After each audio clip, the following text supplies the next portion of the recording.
Little reminder for anybody, trans people are not the problem, and if you think so, you're being duped.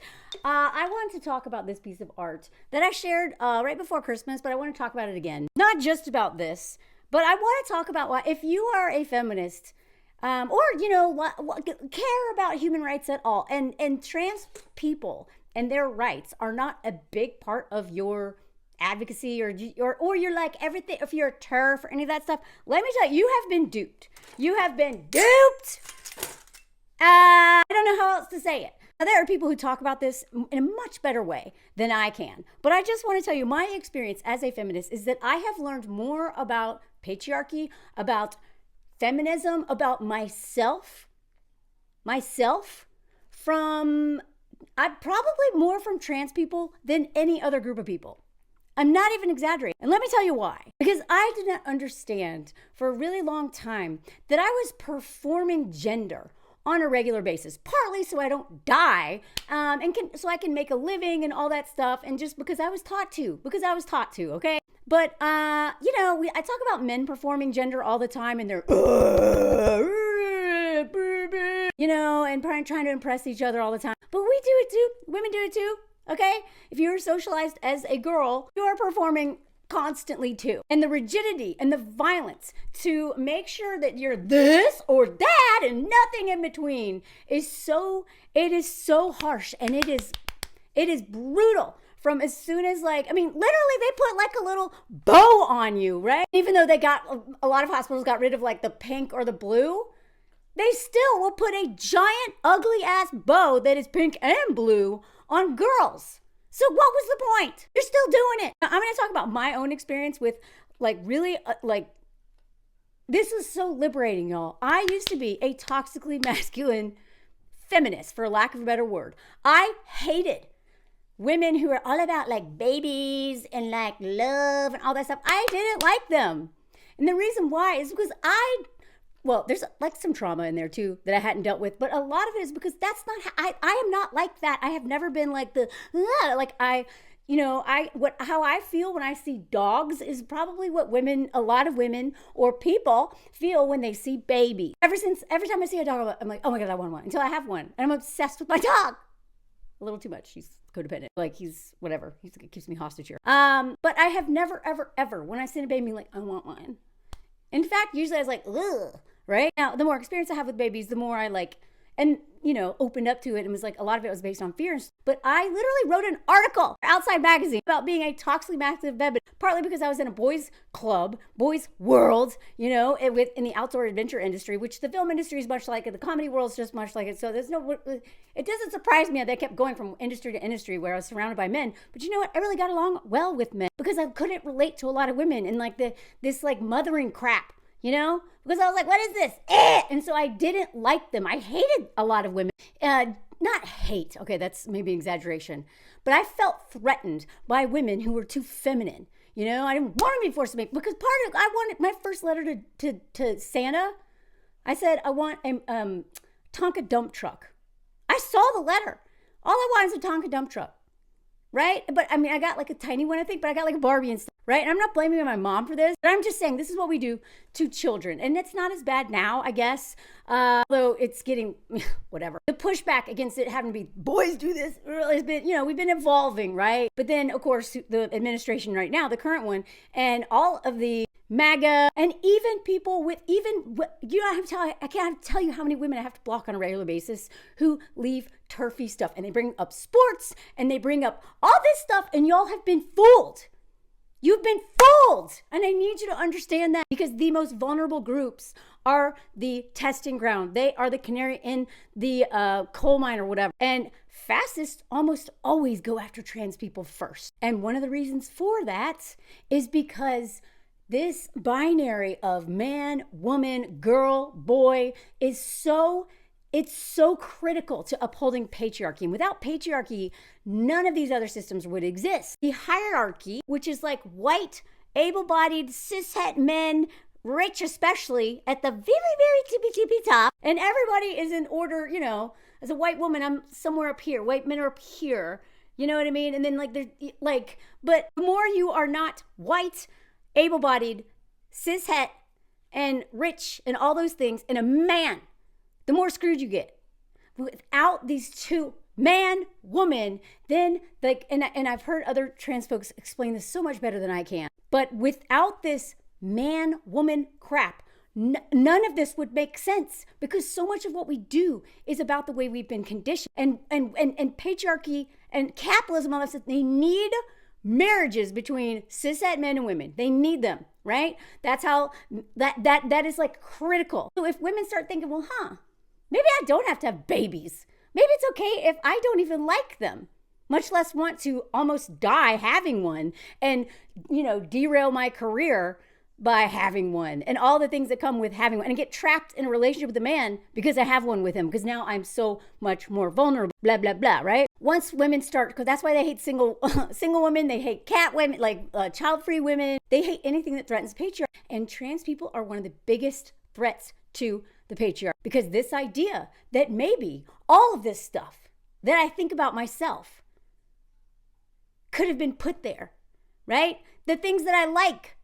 Luckily, because I was like a tomboy, for lack of a better word, I have been doing what I want for a really long time, right? I never wanted to. I was just like, you know what? I think because I grew up in the South, as a white girl in the South, it's really extreme there. Now, there's exceptions.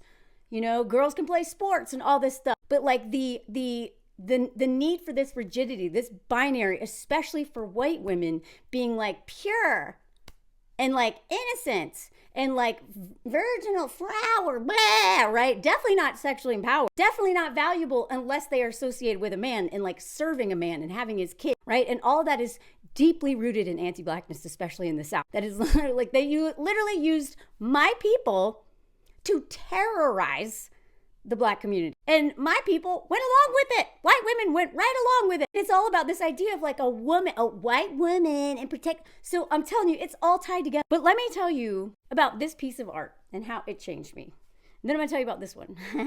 This one, I met this artist at a trans art festival here in France. And when I first saw this, I was like, immediately I was like the world needs more penis. Like we need to see this anymore. No, thank you. But luckily I have learned in my journey that sometimes my not gut reaction, but my immediate reaction to something may not be correct. It may be biased. It may be informed by trauma or all kinds of other things. And luckily I know to just at least sit with things and listen and ask questions. So I asked this artist, why this, And their explanation was so beautiful, because when we think of the eggplant, and especially as a being raised as a girl and / woman who's had more trauma because of it, more schmegsual trauma than anything. I've had, physical abuse and all that stuff, but more than anything, it's schmegsual trauma. So the penis I associate with violence, domination, control, just having to see it all the time, deal with it all the time, think about it when I don't want to think about it. I don't ever think about anything good unless I'm like horny when I think about. And so when I asked like, why this? They said, because I wanted, first of all, it's crocheted. So like they wanted you to like think of like a grandma, right? In her chair sewing this thing. This is soft. It's flaccid. It's vulnerable. It doesn't have a function. It's just existing. It is not associated with schmegs when it's in this state. It's not associated with violence, domination, and being utilitarian. It is just there, existing like an elbow, like an earlobe. It's just there. And the majority of the time that these things this is what they're doing most of the time, just hanging out, doing nothing, just there, existing, being vulnerable, even being soft. And I had never thought about it that way, because this is what I think about when I think about the eggplant. I think about all the I can't even show you this. I'm pretty sure I'm gonna get in trouble. I think all the graffiti I see on sidewalks constantly that is so violent. I took this one in Chile, and I see it in New York all the time. Like every country I've gone to, even like when I was working in the film industry in our rental vans, like this was on the dashboard. In New York, every single poster has that. I even turned Nurse Jackie's eyes and nose into one. Like, I just started collecting photos of all the things that men, or maybe even teenagers, were doing. I mean, it's actually pretty creative, honestly. Like, everything. They draw it every, when Weeds was out. Like, it's just, there's always one. There's always one, there's one right there. I mean, it's really, it's really good because his mouth is kind of perfect. Just always one. And, the mustache.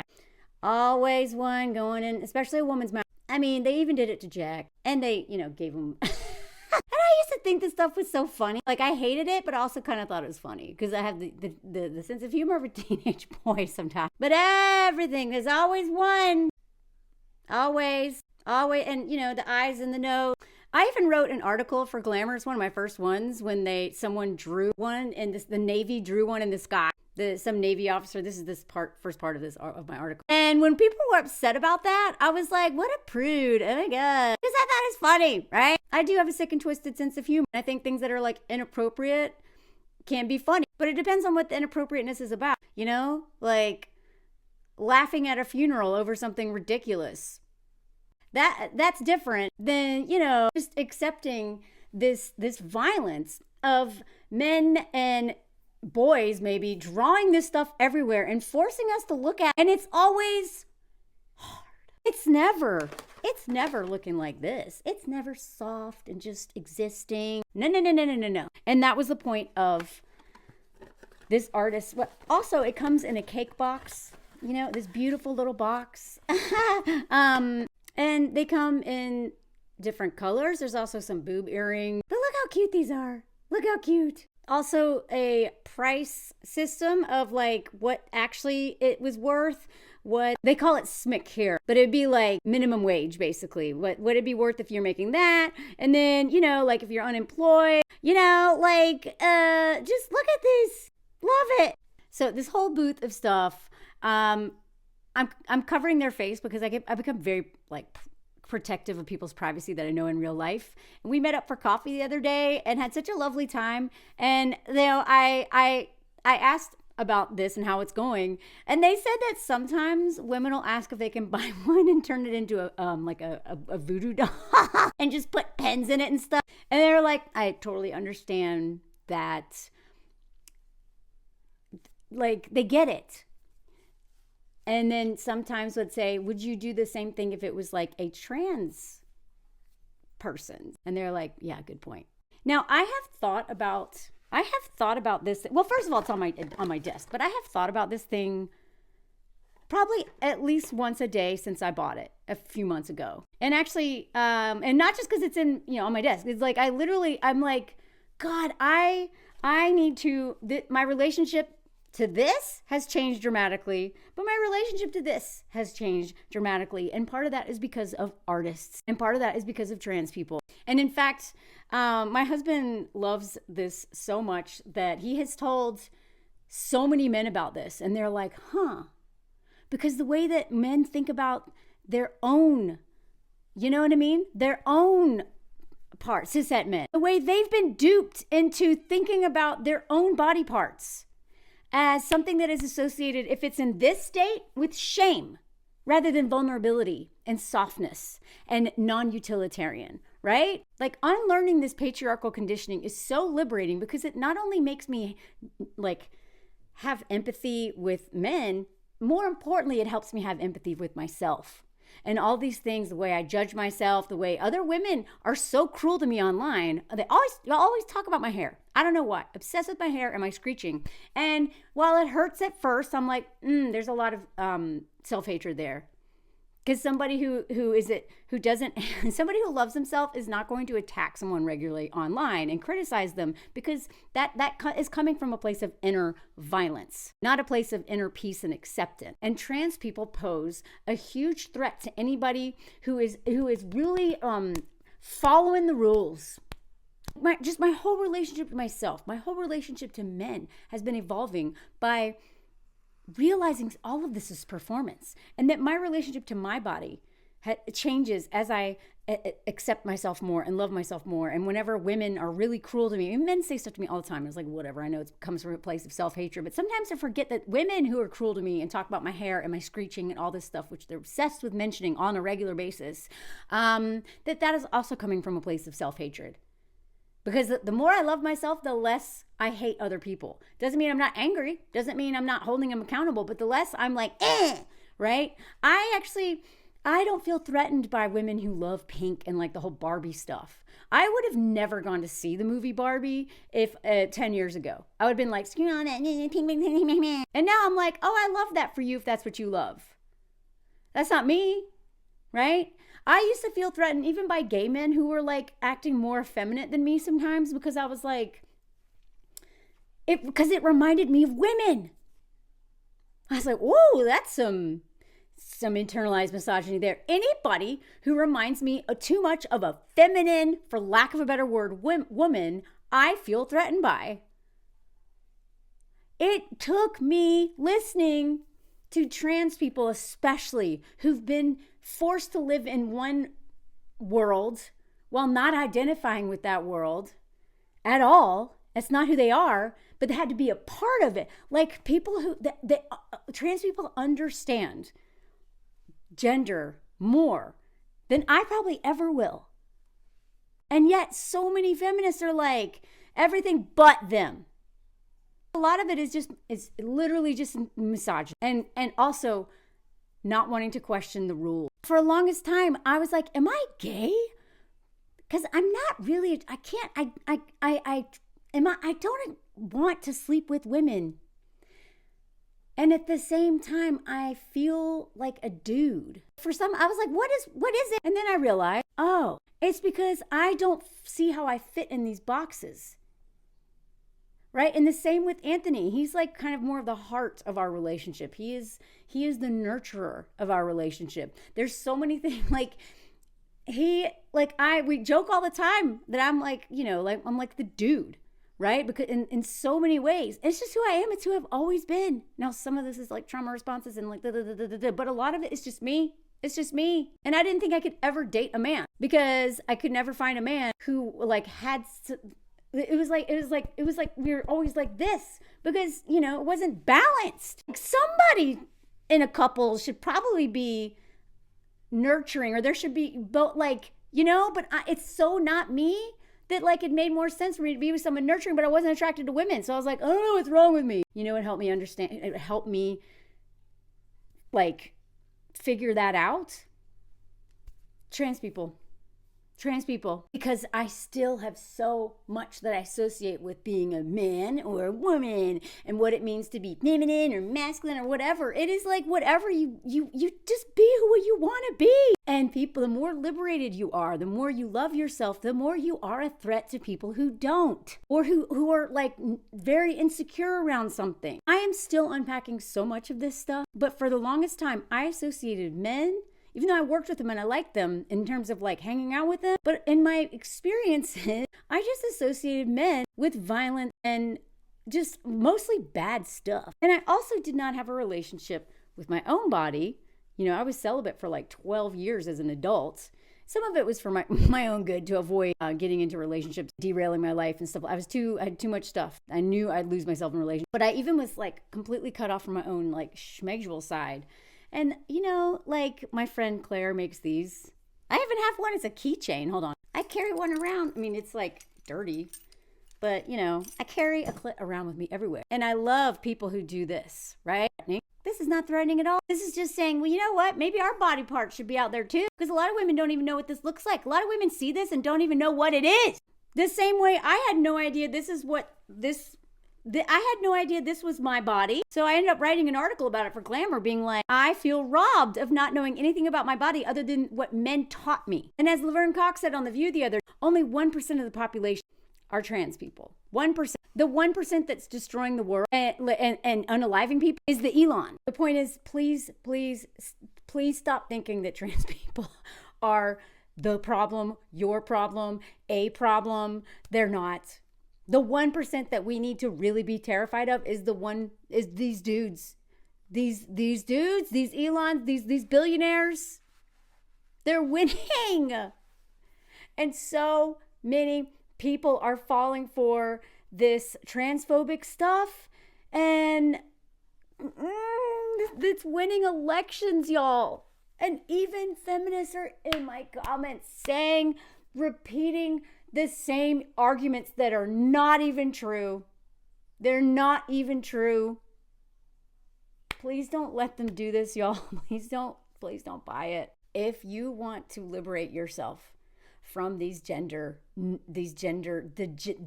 norms and this patriarchy, please do yourself a favor and listen to trans folks.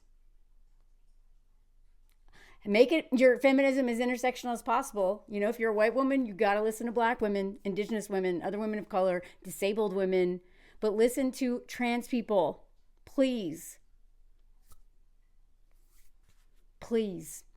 And I don't think that they can ship internationally yet, but I am going to show their Instagram page. And I don't know, maybe if there are enough requests, you can get your own, because seriously, this is a reminder on a daily basis why I do this work, why it's so important, and how wrong I've been about so many things. And that excites me, knowing that I have more to learn, more to grow from, that I love myself so much more today than I did even a year ago, much less 10 years ago. And all of that is because of my mutuals and the people who are teaching me so much about things that I didn't know, that I didn't even know I didn't know. So anyway, please join me on my Patreon. Please follow Patreons and the accounts and give watch hours to all the people who you are learning from. And please follow Delusional Influencer on TikTok and buy her empathy scorecard. Follow her on YouTube. I'm going to tag all of that. She has been hit very hard with all this DEI, what do you call them? Executive orders. Just got in a car accident. If you want to know how I became the person that I am, following White Woman Whisperer, Delusional Influencer, so many accounts, y'all. I mention them all the time, but those two especially, and listening to trans folks and disabled folks. Understanding the way that I've been tricked and that my self-hatred is used to perpetuate a system that hates me. Man, I am telling you, this is it is such empowering work and such healing work. And I can't wait to see how much more I love myself a year from now or even a month from now than I do today. So anyway, let me know what you think. Let me know if you heard the comment song. And please follow my Patreon if you can afford to. And if you can't afford to, there is a free tier just to keep up with my work in case the algorithm makes you forget I exist. Et voila! Cute little baby comment song. Cute little baby comment song. That's not very cute to me, comment song, but this is cute to me, comment song. This is what he does when I'm trying to do my freaking exercises so I can stand. Cute, cute, cute, uterus and boobs. See when you don't associate them with violence and exploitation. Cute, cute, cute, that's cute, that's cute. This is a cute... Sorry, if you're new here, I do a random comment song every time. Follow White Woman Whisperer and Hey White Women also. And also Evan, I have them on my live. And also Tammy, who's also Delusional Influencer on my Patreon. And follow her also on YouTube and all the other places. And also, I do travel content. And this post I did today about this crazy thing I went to in France. Oh, God, I can't even explain it. Cute comet song, Erica. Erica's cat in the cute comet song. Cute, cute comet song. Are you done tapping? It's ending now. Did you hear the cute comet song?